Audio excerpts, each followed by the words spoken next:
15, Monsieur Dessiès. Oui, merci, Monsieur le Président. J'ai bien conscience, avec cet amendement, d'engager un vaste sujet. Et je pense qu'au début, pendant la période précédant votre élection, vous avez dû rencontrer Jean-Dominique Sénard. Et il me semble qu'il a dû vous faire part de ces problèmes d'enclavement de Clermont-Ferrand. Et notamment du fait que la société Michelin était obligée d'avoir une flotte d'avions, ne serait-ce que pour sortir de Clermont-Ferrand et aller en France. Donc voilà ce qu'aurait pu être un projet de mandat qui n'aurait pas été exécuté durant la durée du mandat, mais au-delà, bien sûr, parce que c'est un gros projet, qui aurait consisté à mettre donc Clermont-Ferrand entre 1h, 1h15 de Satolas et par construction après de Lyon, bien sûr, sur de nouvelles lignes construites en partie et en partie en réhabilitant des réseaux existants. Aujourd'hui, la liaison Lyon-Clermont-Ferrand se fait en 2h23. En restructurant, en améliorant l'existant, on tombe déjà à 1h50. C'est pour vous dire que tout est faisable.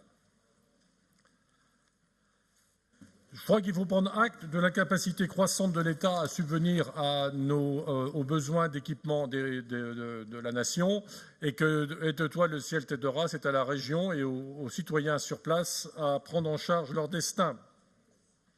De la même façon que le projet complexe du Léman Express a pu voir le jour, il n'y a aucune raison que nous ne puissions pas réaliser un projet ambitieux. C'est la raison pour laquelle nous vous proposons, en autorisation de programme, de marquer 200 millions d'euros qui permettraient de commencer les premières études.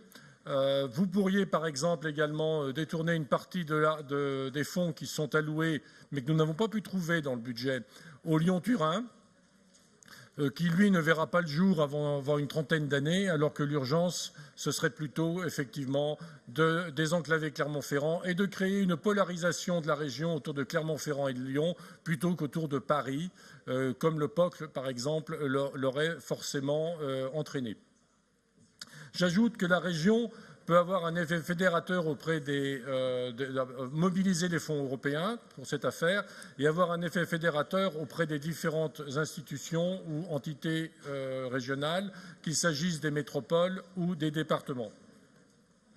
Voilà, je vous remercie. Je voudrais dire aussi que la période n'a jamais été aussi favorable, avec des taux d'intérêt extrêmement bas pour des projets d'infrastructure. Très bien, merci. Président Hortefeux.